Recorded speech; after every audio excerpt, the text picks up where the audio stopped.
পশ্চিমবঙ্গের রাজনীতিতে আবারও চাঞ্চল্য তৈরি করেছে একটি পুরনো ভিডিও।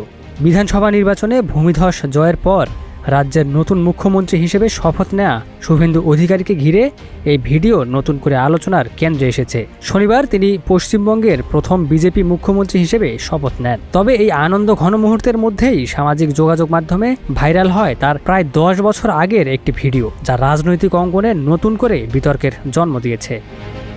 জানা যায় ভিডিওটি 2016 সালের নারদ স্টিং অপারেশনের সময়কার। ওই ঘটনায় তৎকালীন তৃণমূল কংগ্রেসের একাধিক শীর্ষ নেতার বিরুদ্ধে ঘুষ গ্রহণের অভিযোগ ওঠে। সেই তালিকায় ছিলেন শুভেন্দু অধিকারীও, যিনি তখন তৃণমূলের সংসদ সদস্য ছিলেন বলে দাবি করা হয়।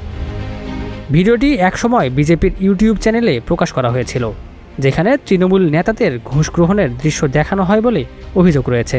2016 সালের বিধানসভা নির্বাচনের আগে পশ্চিমবঙ্গের এক জনসভায় বিষয়টি তুলেছিলেন প্রধানমন্ত্রী নরেন্দ্র মোদীও। তৎকালীন তৃণমূল নেতা শুভেন্দু অধিকারীর নাম না করে তিনি বলেছিলেন, টিভিতে সবাই দেখেছে কিভাবে নেতারা ক্যামেরার সামনে ঘুষ নিচ্ছেন। পশ্চিমবঙ্গের মানুষ এদের কখনোই ক্ষমা করবে না। পরবর্তীতে 2020 সালে শুভেন্দু অধিকারী বিজেপিতে যোগ দেওয়ার পর ভিডিওটি ইউটিউব থেকে সরিয়ে নেওয়া হয়। তবে সম্প্রতি ভিডিওটি আবারও সামাজিক যোগাযোগ মাধ্যমে ছড়িয়ে পড়ায় রাজনৈতিক অঙ্গনে শুরু হয়েছে তীব্র আলোচনা ও অস্বস্তি।